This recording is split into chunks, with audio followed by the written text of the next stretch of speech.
La sexualidad de los niños, según la teoría psicoanalítica freudiana, es el tema principal de nuestra investigación. En este momento analizaremos los aspectos fundamentales para la comprensión de dicho tema. Iniciaremos con la comprensión del esclarecimiento sexual en los niños, el cual se genera desde el nacimiento y la relación fundamental que se crea entre su madre. Un ejemplo esencial para ello es el amamantar. La sensación de succión que se genera en este momento le da satisfacción no solamente biológica, sino psíquica en el niño y comienza los pasos de una construcción para un saber sexual propio. Tenemos como un elemento fundamental la moral, ya que la moral constituye un limitante dentro del conocimiento sexual. Cuando el niño crece y se desarrolla cognitivamente y se pregunta de dónde vienen los niños, esto es lo que genera una relación fundamental para ello, y él intentará responder esta duda en sus padres, ya que son el círculo social más cercano y los primeros a los que les preguntará. Los padres, constituidos por la moral e influenciados por ella, le determinarán al niño que esto solamente es un quehacer propio de su ser, y le dirán que esto solamente es la cigüeña trae el niño o dentro de la mamita está creciendo una semilla. Pero el niño, no satisfecho con estas respuestas, intentará buscar respuestas en otros y desconfiará de sus padres en su momento.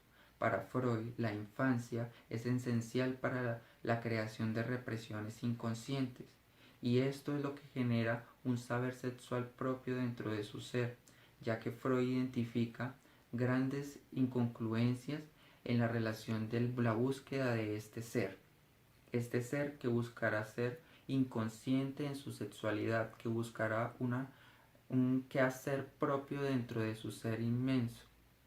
De esta manera, Freud determina teorías específicas para identificar esto, el cual es la identificación de la esfinge.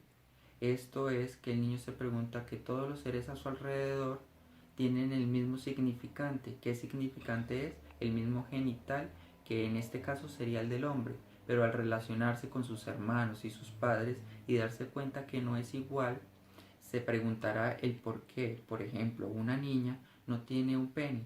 En este caso, él identificará esto y relacionará esto con que a la niña más adelante le nacerá. De otra manera, identificamos también la teoría del nacimiento. ¿Del nacimiento para qué? Cuando esto se presenta cuando llega un nuevo miembro de la familia. El niño se preguntará de dónde vienen los niños, y esta relación inmensurable que se crea junto a ellos es esencial para la comprensión de dicho saber social, saber sexual, porque en sí la sexualidad es un limitante dentro de sí misma, un limitante que se crea y se prepara y construye al ser que más adelante estará concebido como un ser adulto y conciso. Freud nos señala que la vida sexual infantil es un proceso autoerótico y que en la cultura se convierte en la adultez en un proceso netamente reproductivo. Él trata de indagar cómo ocurre o cómo se originan esas pulsiones sexuales, y nos habla en primer lugar que existe como un calco de una satisfacción vivenciada a raíz de otros procesos orgánicos. Aquí básicamente Freud nos empieza a hablar de las etapas psicosexuales del niño. En segundo lugar, como una propia estimulación de esas zonas erógenas del cuerpo. Y en tercer lugar, como expresión de pulsiones de las cuales no tendríamos en sí un origen determinado, ya que justamente es en la infancia donde menos recuerdos tenemos. Básicamente Freud nos dice que los niños son perversos polimorfos, es decir, un niño influenciado por ciertas circunstancias puede ser un sujeto perfectamente capaz de la realización de todo tipo de transgresión sexual. De esta forma, Freud nos señala que la sexualidad infantil o la vida sexual infantil es algo que está allí, pero al no tener memoria de cómo se originó, entonces pasa a un segundo plano, y desafortunadamente al no tener recuerdos de cómo inicia, básicamente lo que podríamos suscitar o reflexionar es que aunque el niño no tiene una reflexión o no tiene un cierto criterio claro de lo que es moral o no moral, entonces el niño simplemente va a liberar o expresar su pulsión sexual en la forma en que él así lo prefiera, sin ningún tipo de restricción. Como mis compañeros ya lo mencionaron anteriormente, dentro de las teorías que Freud planteó en cuanto a lo sexual está la perversión.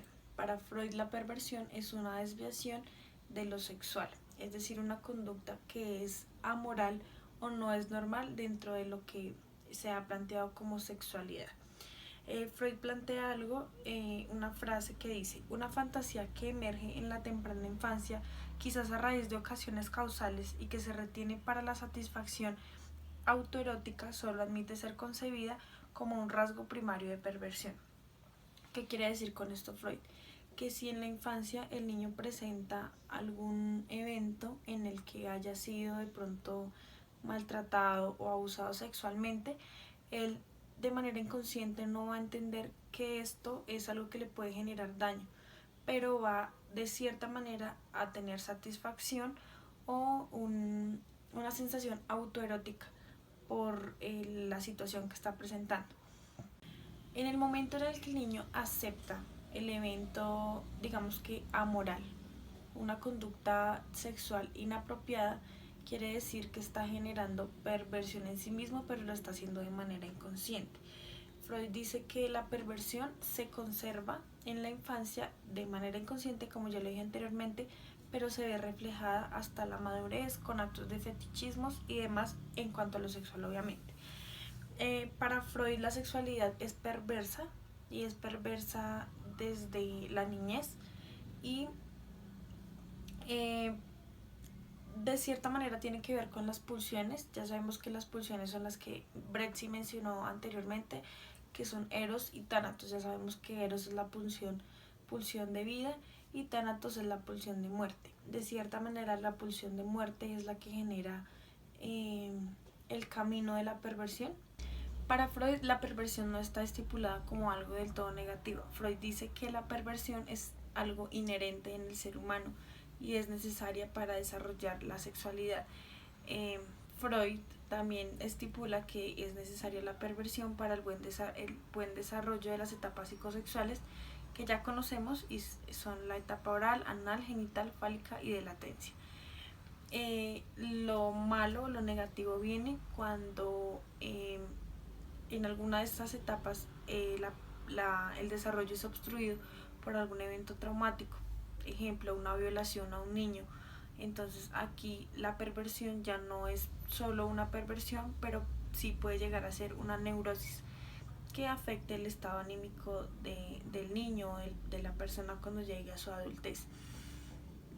En conclusión, con este video lo que queremos dar a entender es que el desarrollo sexual del niño depende no solamente del complejo de Edipo, por ejemplo, sino de una serie de cosas que van ligadas una tras otra.